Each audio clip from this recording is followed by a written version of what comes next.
Bonsoir tout le monde, bienvenue pour ce bilan de la journée d'aujourd'hui du 18 juillet 2023. Euh, alors comme tous les soirs, on va voir les actions qui ont performé aujourd'hui dans notre portefeuille, on va voir aussi les flops du jour. Euh, on a aussi trouvé un short sur lequel on peut mettre un ordre pour demain et du coup aussi un spot de hausse qui est pas mal, donc je vais vous montrer tout ça. On va commencer par la pépite de demain. Le spot qu'on peut prendre demain, c'est Qcom. Qcom, euh, c'est Qualcomm Inc. Incorporation, je suppose. Donc voilà. Alors, il est intéressant, cette action est intéressante sur plusieurs time frames. Déjà en hebdo, on voit qu'on a fait un double bottom. Euh, on est sur un chemin pour remonter sur la ligne de coup.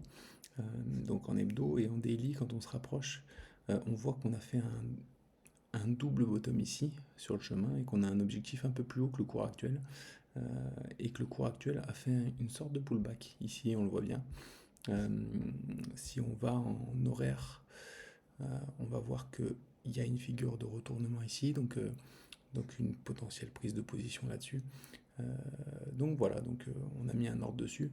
Il faudra faire attention une fois déclenché à bien mettre son stop loss à l'arrivée sur l'objectif du double bottom en daily. Voilà, protéger cette position, même si euh, les objectifs sont bien supérieurs. Si jamais on arrive à valider cette épaule tête épaule inversée en daily, parce que oui, il y a à la fois un double bottom ici en hebdo, mais ici cette partie là c'est une épaule tête épaule inversée qui nous annonce un objectif qui peut être très intéressant. euh, voilà, mais tout de même faire attention parce qu'il y a un objectif aussi du double bottom ici et il faudra se protéger sur ces niveaux là. euh, donc voilà, donc dès qu'il y a une cassure qui est intéressante, on met le stop dans un premier temps euh, sous la figure winner et puis ensuite on protège sa position rapidement une fois qu'on arrive sur ces niveaux-là. Donc voilà pour le spot du jour, l'action qui peut être intéressante demain, sur lequel on a mis un ordre ce soir et sur lequel on a beaucoup d'attentes demain. Euh, donc maintenant, il y a aussi un short qui peut être intéressant pour demain, c'est Renault. Renault, on voit que en hebdo, on a cassé poussivement les 41. On est revenu corriger. Et là, on fait aussi une épaule tête épaule inversée. Euh, donc qui annonce une future hausse. Cependant, la deuxième épaule, si on est amené à casser ce niveau-là, on peut arriver à rejoindre du coup les niveaux de la deuxième épaule, ce qui nous permettrait de sécuriser. On aura le temps de sécuriser rapidement cette position. Et comme on a du mal à pousser, c'est possible que Renault baisse un petit peu pour revenir sur ces niveaux-là. Donc, euh, donc voilà, on va essayer de prendre le spot et puis on verra comment ça évoluera. Mais pour moi, ça me paraît être une belle opportunité parce qu'une fois cassé ce niveau-là, je pense qu'on n'aura pas trop de mal à atteindre au moins cette zone ici. Donc on aura le temps de sécuriser.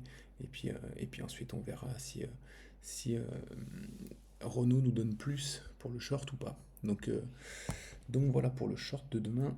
On va faire maintenant le bilan d'aujourd'hui avec la perte d'aujourd'hui. Donc on a mis une story, un short sur YouTube aujourd'hui sur LPLA qui nous a fait une belle performance, qui continue son bonhomme de chemin. On voit qu'elle est dans un canal, elle va rejoindre le haut du canal.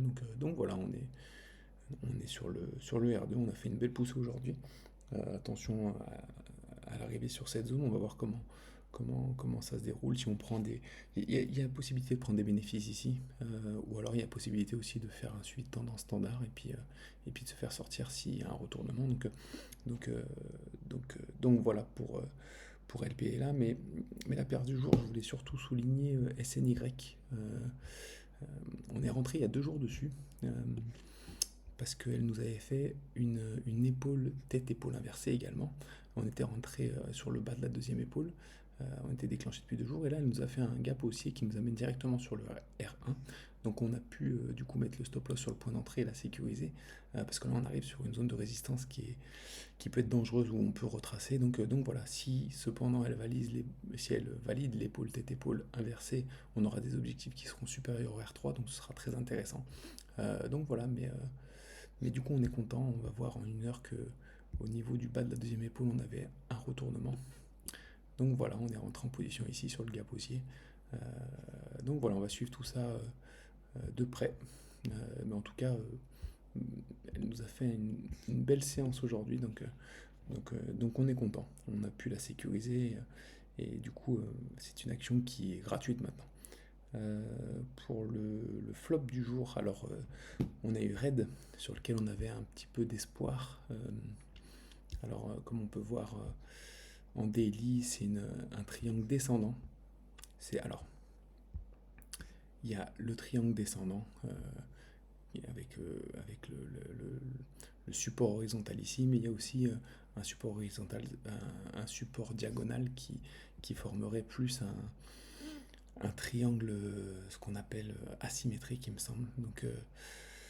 Donc voilà, cependant, il n'est pas bien complété. On voit ici qu'il y a des grosses zones de blanc. Donc voilà, c'est pas un triangle asymétrique parfait. Donc j'avais plutôt privilégié le triangle descendant. Et du coup, j'avais pris une position ici. On avait pris une position ici sur le retournement. En 1 heure ici en bas, il y avait une figure de retournement. Donc voilà, on avait été déclenché ici. On voit qu'en 1 heure, il y avait peut-être même une épaule tête-épaule. On avait été déclenché ici, on avait atteint les R1 rapidement et malheureusement, on a été repoussé ici, donc sur les niveaux du support diagonal de ce triangle asymétrique qui nous a remis sur notre point d'entrée. Donc du coup, comme on avait sécurisé l'action à notre R0, on est sorti de cette action. Donc un peu déçu sur ça parce qu'on avait des beaux objectifs ensuite si on cassait le triangle à la hausse. Donc voilà, on va voir comment ça va évoluer dans le futur cette action. C'est vrai qu'il y a peut-être des shorts à entreprendre du coup sur ça, mais voilà, bon, les shorts, encore une fois, j'ai l'habitude de prendre un short pour 10 longues parce que je pense que le marché est haussier et que le short c'est plutôt une solution pour se couvrir. Donc voilà. Voilà tout, du coup on a fait le tour sur le flop du jour et puis voilà, je vous souhaite une bonne nuit et puis on se retrouve demain.